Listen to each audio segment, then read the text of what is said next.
जय हिंद दोस्तों। आप सभी दोस्तों का मेरे यूट्यूब चैनल पर हार्दिक स्वागत है। देखिए, अभी 4 दिन पहले देश के गणमान्य व्यक्ति जो रिटायर्ड हो चुके हैं, सरकारी और संवैधानिक पदों पर, बड़े बड़े ऊंचे पदों पर बैठे हुए थे, उन्होंने राहुल गांधी को चुनाव आयोग के बारे में खुली चिट्ठी लिखी है जो देश के सामने आ चुकी है, जिसमें यह कहा गया है, इन 272 बुद्धिजीवियों ने कहा है कि राहुल गांधी जी चुनाव आयोग पर आरोप लगा रहे हैं। लेकिन सबसे बड़ा सवाल यह है कि वोट चोरी का जो मुद्दा है, राहुल गांधी जी ने बहुत ही सटीक तरीके से, पूरे खुफिया तरीके से इस चीज को उजागर किया था, लेकिन ये बुद्धिजीवी मानने के लिए तैयार नहीं है। ये बुद्धिजीवी हैं कौन, इनके बारे में चर्चा करते हैं। देखिए, 272 तब कहां थे जब भारत में, इसके सामने मैंने प्रश्न चिन्ह लगाया हुआ है। प्रश्न चिन्ह का मतलब आप समझते हैं।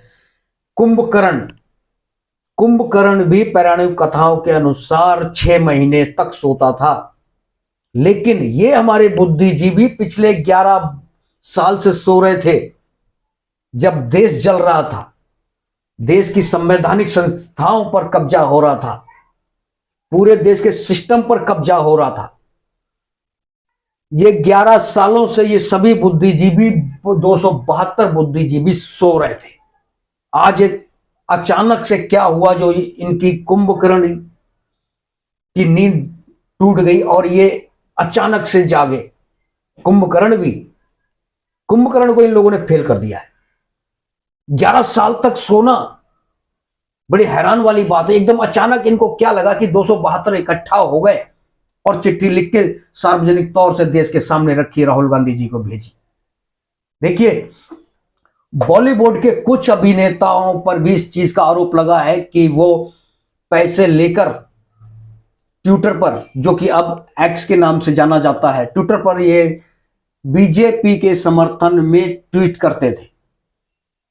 कई ऐसे बॉलीवुड अभिनेता हैं, कंगना रनौत भी इसी का एक नतीजा है, जो इन्होंने बीजेपी के समर्थन में ट्वीट करती थी। आज वो सांसद है, लेकिन सांसद बनने के बाद बीजेपी से इनका जो मोहभंग हुआ है वो सबके सामने है। कई बयान उनके आ चुके हैं कि बीजेपी ने मेरे साथ धोखा किया है।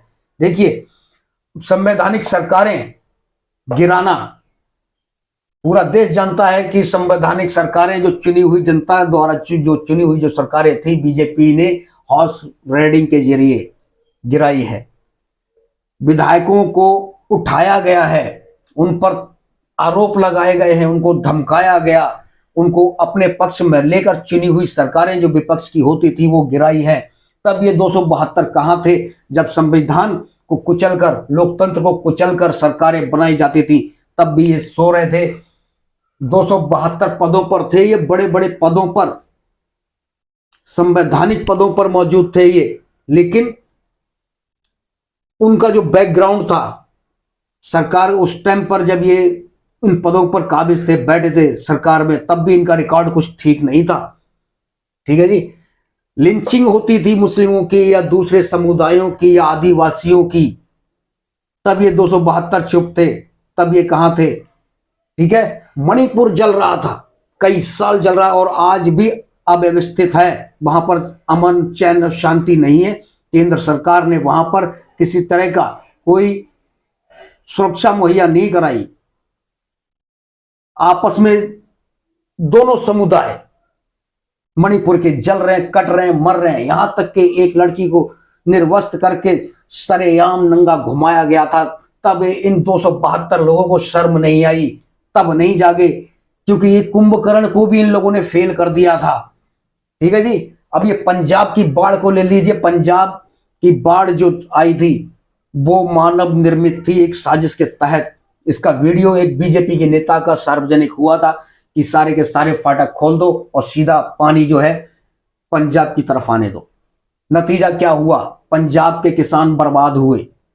इस बर्बादी का कनेक्शन पंजाब किसान आंदोलन से था, जो इन्हें आंदोलन का जो बदला लेना था।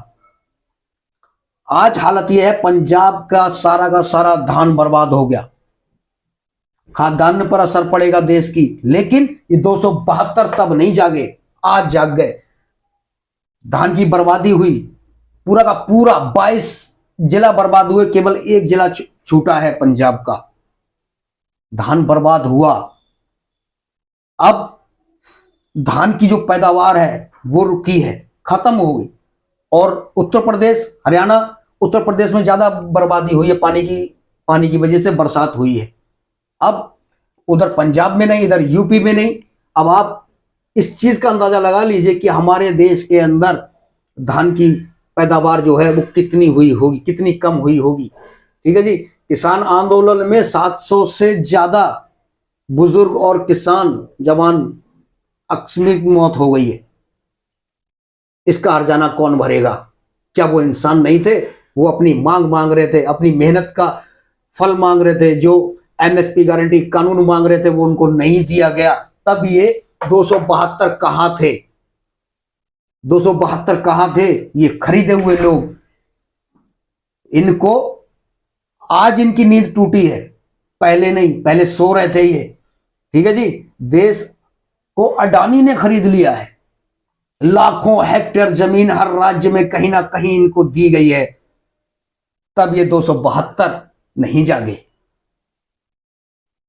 चिरपेंजी जो बिहार के अंदर स्थित है, 1050 एकड़ जमीन जिसमें 10 लाख पेड़ थे, वो काट दिए गए। पर्यावरण खत्म कर दिया गया, वहां का ऑक्सीजन लोगों के लिए खत्म कर दिया गया, पेड़ काट के सिर्फ अडानी के लिए।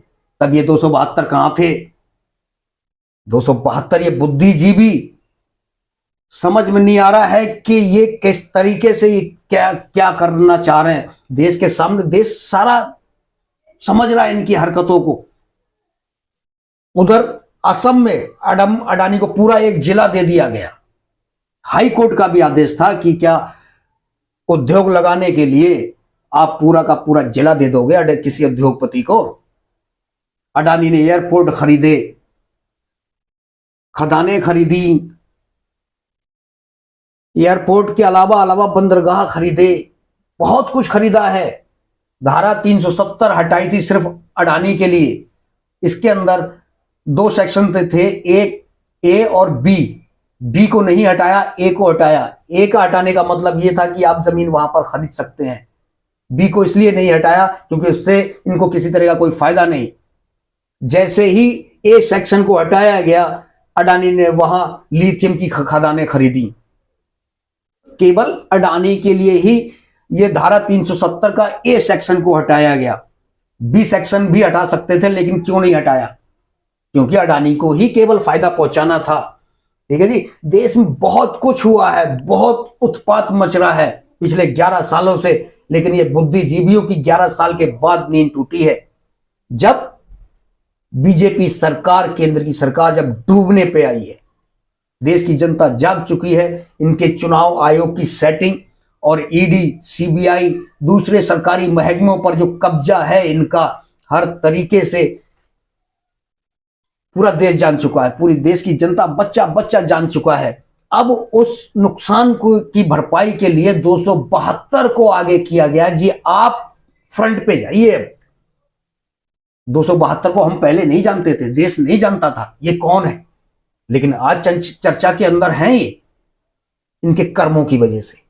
इनको लोग थू थू कर रहे हैं 272 को। इनको शर्म तो आती नहीं है।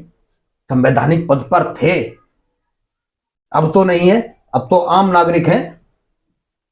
तब ये कैसा प्रेशर बनाने की कोशिश कर रहे हैं? क्या चोरी और डकैती की के खिलाफ आवाज उठाना क्या गलत है? देश के अंदर कुछ भी अनैतिक होता है, क्या आवाज उठाना गलत है? क्या चुनी हुई सरकारें जनता द्वारा को गिराना, उसके खिलाफ आवाज उठाना क्या गलत है? अगर गलत है तो सबसे पहले ये 272 गलत है, क्योंकि ये गैर संवैधानिक तरीके से बात को रख रहे हैं। संविधान और लोकतंत्र को कुचला जा रहा है। कहना तो बहुत कुछ था मुझे इस वीडियो के अंदर, वीडियो के माध्यम से आप सभी लोगों को बातचीत के जरिए बहुत कुछ पहुंचाना था, लेकिन समय मेरे पास बहुत कम है। अगर आपको वीडियो मेरा अच्छा लगा हो तो लाइक कीजिए, शेयर कीजिए, कमेंट जरूर करें, जिसके अंदर आप ये बताएं कि ये वीडियो जो मैंने मुद्दा उठाया वो सही है या गलत है। इसी के साथ आपसे मैं विदा लेता हूं। जय हिंद।